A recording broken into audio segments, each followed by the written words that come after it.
Hello, it's Anton. Last week I went over a bunch of old Cup of the Day maps and I particularly struggled with ice maps. If you didn't see that video, here's a brief summary of how that went. Why are we still here? Just to suffer? Luckily, one of my Twitch viewers named Topish happens to be a very high level player. He offered to give me some Trackmania coaching, so I asked for his help learning ice. And here's how that went. Alright, so here is sort of how ice works for me typically, is I get a lot of these wiggles back and forth. And I can do one ice slide pretty consistently, but it's doing like an ice slide into slide. What do you do if you start the ice slide like that and you realize that you're like too narrow? You just release? So if you're too narrow, then you just wanna release and try to not clip or not fall off. If you're too wide, do a break tap. You could have done a break tap earlier and saved like 0.4. Usually you wanna go tight around of the corners if possible. A little too tight around the corner. When I release like this, that's when I kind of get this wiggle that you were seeing on the other map. So what you're doing wrong, what I noticed when you go on the ice, you wanna steer less, so you're steering too much, too late to the left. I'm steering too late to the left. Your right steer is too long, so that's why you're often failing by falling off. Like you see, that's already much better if you just delay it a bit. I just have to go right and then... Like turn 90 degrees and then just to left. So I released there, but it just wasn't enough. Is there no way to recover if that's kind of the situation? So you're just slowly doing one or two extra brake taps throughout? Yes, so look what I'm doing. I'm doing something like this.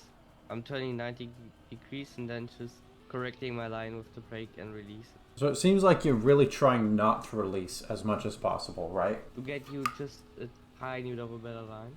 It of course loses your speed, but in some cases it is necessary. I don't think I'm gonna beat your time. The whole student has become the master thing, I don't think normally happens after like 20 minutes. Oh, I had to release a little bit. If that would be cover day right now, you would have saved yourself. Right. So you have to think, okay, your line is too tight. Okay, what do I do now? Do I release or do I full send? If you're out already, then just full send it and hope it works. Right. If you're not out, then just save it. One thing that I'm noticing is that, which I didn't realize, you sort of have to brake tap at the end because you start leaving the ice slide in any case, right? Like you automatically sort of right yourself. It depends on your situation. So sometimes you can just full ice slide it on some maps. On some maps you wanna release the acceleration. On some maps you just get automatically put out of the ice slide.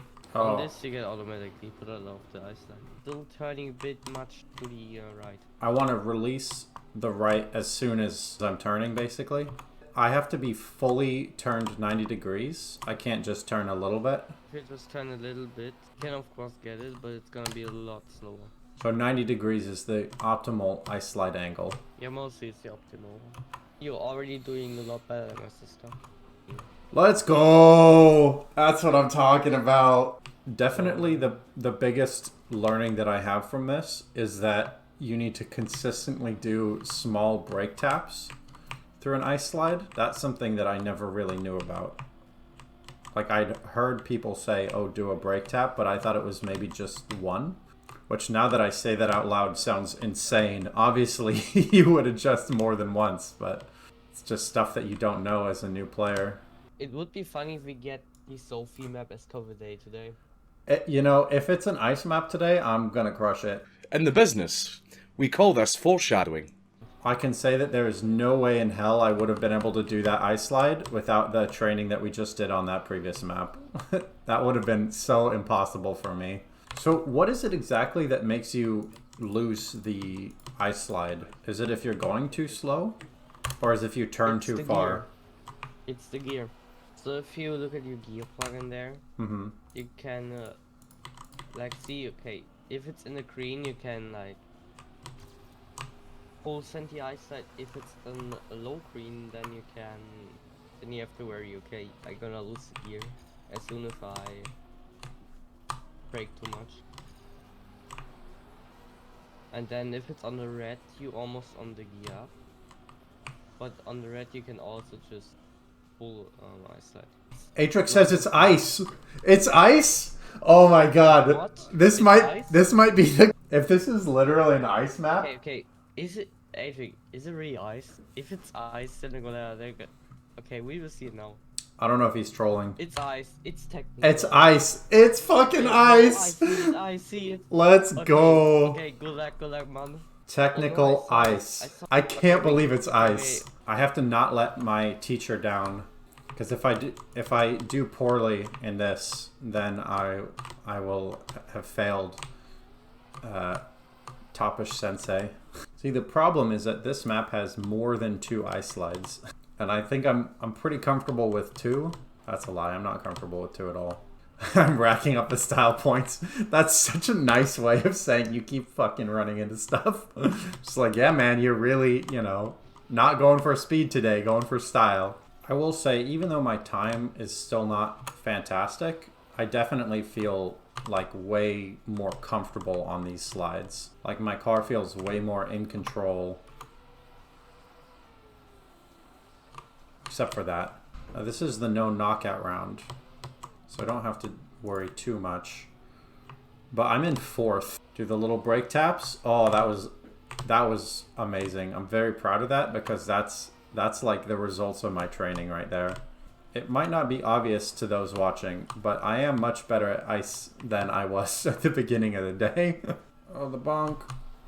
No, the style points. I don't want this many style points. The time that I got 3rd, basically the only thing that I did was not run into walls. Got so many style points for spinning.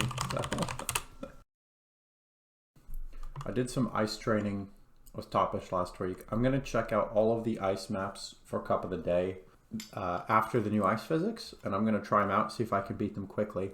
Oh yeah, this is going to be perfect to see how much better I've gotten. Even falling off, I'm still 8 seconds ahead. First try, let's go. Glacial Storm. That sounds like a nice map. Now, if it's just bobsleigh, I might be able to get a PB. But if there's flat ice, I definitely will be able to. Because I was okay at bobsleigh before. Or maybe not. Maybe I don't know what I'm talking about. Wow. That was easy. How did I not do that before? I remember this one. I did okay at it in my division. I'm surprised that my ice slides were this good when I played this map. Okay. Yeah, second try. I'm only interested in doing ice right now to start the day. Oh yeah, definitely ice. Well, this is maybe not the best start, but I'm going to keep going just because I want to see the map one time. Okay. 8 seconds behind, not great, but now I know the map, so let's see how it goes. I'm surprised I did that well at ice at this point, even though it was only like a month ago. Just want to get up to the present day on old Cup of the Day ice maps to see if I can beat my personal best now that I've had some ice training. The challenge to myself was to do it in a short amount of time, which I sort of defined as 5 minutes. So I only have a couple more tries. I must have had a really good ice slide there before, because I just keep losing time. Nice. Got a PB. Finally made it past the first turn. Oh, that was pretty good. Clean. Not that clean. This was going so well. I was a second ahead. Okay. So there you have it. I wasn't quite able to do all 5, but before coaching, I could only get 1 of the ice maps to have a better time. After coaching, all but 1. It definitely made a huge difference. Thanks again to Topish for your help. In just 1 hour of coaching, you helped make me better by a wider margin than almost 300 hours of practicing on my own. And to you, the viewer, hopefully you learn a lot too. See you next time.